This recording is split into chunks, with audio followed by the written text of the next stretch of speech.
가파르게 떨어지는 국정 지지율, 이준석 없으면 30%대까지.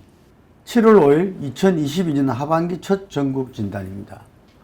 어제 리얼미터가 발표한 여론조사 결과 윤석열 대통령의 국정 수행에 대해 잘못한다는 의견이 50.2%로 과반수를 넘었습니다. 반면 잘하고 있다는 44.4%로 오차 범위를 벗어난 5.8%포인트의 격차를 기록했습니다. 한국사회여론연구소 KSOI의 정례조사도 부정 51.9%, 긍정 42.8%로 9.1%포인트의 차이를 보였습니다. 지난주 각종 여론조사에서 데드크로스가 나타났는데, 데드크로스란 것은 부정이 긍정보다 많다는 이야기입니다. 이번 주에는 긍부정 여론의 차이가 오차범위 밖으로 형성되고 있습니다. 특히 지난주는 대통령에게 호재라고 할 수 있는 나토 정상회의가 있었음에도 지지율 하락세는 더욱 가속화되는 모습입니다. 대통령 취임 후 채 2달도 안 된 시점인데 국민들의 평가는 냉정하기만 합니다. 두 개 조사 모두 60대 이상을 제외한 모든 연령대에서 잘못한다는 의견이 크게 우세했습니다. 리얼미터의 지역별 결과를 보아도 여론의 변화를 실감할 수 있습니다. 대통령 선거, 지방선거 모두 확고한 윤석열 지지를 보였던 서울과 부산, 울산, 경남 지역에서 긍정과 부정이 1, 2%포인트 차이로 딱 붙었습니다. 지방선거 승리를 안겨준 대전, 충청 지역은 오히려 부정 의견이 더 높게 나타났고 TK 지역의 부정 여론이 35%를 넘어섰습니다. 이념적 양극화 속에 나름대로 균형을 잡아온 중도층의 의견이 현상을 대변하고 있습니다. 리얼미터의 경우 긍정이 42.4%, 부정 52.8%, KSOI는 긍정 41.1%, 부정 53.0%입니다. 두 조사 모두 중도층에서 10%포인트 이상 부정 여론이 높게 나타났습니다. 아직 출발선에 있다고 할 윤석열 정부에 대한 분명한 경고의 신호로 읽혀집니다. 그런데도 지지율 하락에 대해 묻는 기자들에게 윤 대통령은 지지율은 별 의미가 없다, 국민만 생각하고 열심히 하겠다 라고 이야기했습니다. 일견 보면 대범해 보이는 답변이기도 하고 국민을 중시하는 이야기로 보이지만 여론조사에 나타난 국민의 판단을 대통령이 의미 없다고 치부해버릴 수 있는 것인지 심각한 우려를 금할 수 없습니다. 제왕무치란 말이 있었습니다. 일반의 규범과 상식에 구애받지 않고 스스로의 판단만이 최고의 가치가 되는 군주의 권력 행사를 뜻합니다. 정치의 본질을 학습할 기회가 없었던 윤 대통령이 본인이 경험한 검찰 조직의 생태를 마치 제왕무치와 같은 국정의 철학으로 받아들이고 있는 것은 아닌지 걱정이 앞섭니다. 범죄를 재단하고 벌을 줄 수 있는 권력 속에서 역지사지가 안 되는 아나무인의 태도가 길러지는, 어떻게 보면은 나는 남들과는 다르다는 선민의식이 그것입니다. 어떻게 보면은 너무 무난하게 최고의 권력에 올랐기 때문에 스스로에 대한 확신을 갖고 있을 수도 있겠지만, 대통령이 무치의 태도를 보인다면 우리 국민 모두에게 불행한 일입니다. 대통령은 갈등을 조정하고 문제를 해결하는 정무적 판단의 최정점에 위치합니다. 대통령의 권력은 갈등의 본질을 이해하고 공감하는 데서부터 빛을 발하게 됩니다. 떨어지는 지지율 아무것도 아니라고 이야기하는 순간 국민과의 공감 가능성, 성공한 대통령의 길은 멀어지지 않나 생각합니다. 좀 전에 언급한 KSOI 조사에서 대통령 국정 지지율 하락의 원인을 물었습니다. 고물가 등 경제위기 대응이 미흡하다 라는 의견에서부터 대통령과 부처 간 정책 혼선, 보복 수사 논란, 대통령 부인의 행보까지 여러 가지 원인이 지적되었는데 24.5%로 가장 큰 비중을 차지한 것은 여권 내부의 갈등이었습니다. 현재 진행되는 사상 초유의 당대표 징계 절차가 그 갈등을 상징합니다. 7일로 예정된 중앙윤리위원회에서 이준석 대표의 소명을 듣고 곧바로 징계를 의결할 것으로 알려져 있습니다. 현재까지 들리는 바로는 당원권 정지 이상의 중징계가 예상된다고 하는데 결국 이준석의 퇴진과 당권 재편 절차로 이어질 것입니다. 이준석 당대표는 아시다시피 두 차례의 큰 선거를 이긴 성장입니다.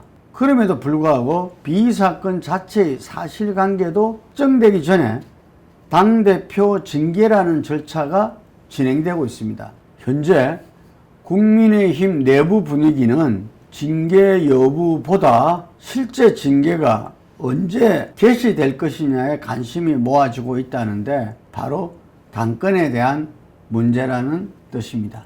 결국 이준석 징계는 대선에 승리한 여당 그 내부의 권력투쟁이라고 봐야 할 것 같습니다. 현재 상황은 윤석열 대통령의 친위 세력들, 인사를 통해 요직을 증가한 검찰 출신들과 이른바 윤핵관으로 통하는 사람들이 사실상 권력을 독점해가는 과정이고 그 과정에 이준석이라는 조금은 다른 색깔의 사람이 당대표로 자리 잡고 있습니다. 지방선거 과정에서 유승민 의원까지 몰아낸 친윤 세력들에게 고립무원인 이준석은 이제 배제해야 할 대상이 되고 말았다는 것입니다. 국민의힘에서 이준석 당대표의 역할과 효용성은 무엇이었을까요? 30대 영선 당대표는 국민의힘이 꼰대정당, 수구정당에서 벗어났다는 상징이었고 그 결과 국힘은 2030 남성들이 지지를 받는 보수정당이 되었습니다. 상상할 수 없는 일이었죠. 김종인 전 비대위원장과 보조를 맞추면서 기득권 부정당의 이미지를 벗는 노력도 했습니다. 젊은 당대표는 스스로 많은 분란의 중심에 있기도 하고 그러나 회복불능의 보수정당이 대선 승리로 가는 길에 나름대로 분명한 족적을 남겼다고 평가할 수 있습니다. 그래서 두 차례 가출해도 대선 승리를 위해서 윤석열 대통령이 먼저 나서서 이준석 당대표랑 다시 화합했던 부분들이 국민들이 잘 알고 있죠. 문제는 이준석의 징계와 축출이 대통령이 떨어지는 지지율에는 어떤 영향을 미칠까 하는 것입니다. 정당 지지율 격차도 이미 오차 범위 안으로 들어왔습니다.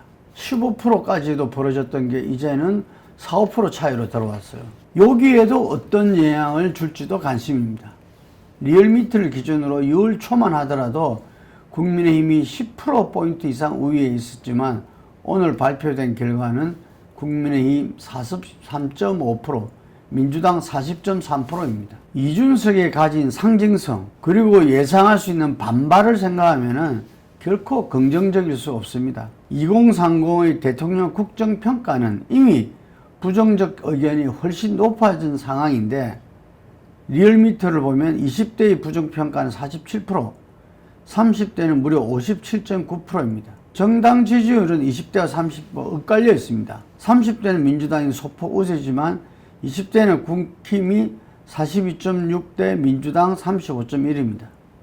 20대에서 국민의힘 우위가 유지되고 있는데 지난주에 비하면 이도 3.4%포인트 정도 격차가 줄어든 겁니다. 현재 대통령 지지율이 40%대 초중반인데 이준석 징계 영향이 더해진다고 가정하면은 10개월, 3개월 차 30%대 지지율이라는 또 다른 초유의 상황이 불가피해질 거로 보입니다. 우리가 문재인 대통령이 30%까지 내려갔을 때 레임덕이라고 이야기했죠. 근데 그 이후에 40% 이상의 지지율을, 국정 지지율을 계속 유지했더랬습니다. 그런데 지금 국힘은 집권 3개월 만에 30%대를 맞이하게 될 수도 있다 라는 거죠. 60대 이상 노인층 지지에 기댄 수구 꼴통 정당의 이미지로 돌아갈 수밖에 없고 정당 지지율 또한 다르지 않을 것입니다. 더 중요한 것은 국힘 내부에 조금은 다른 목소리가 완전히 사라질 것이라는 점입니다.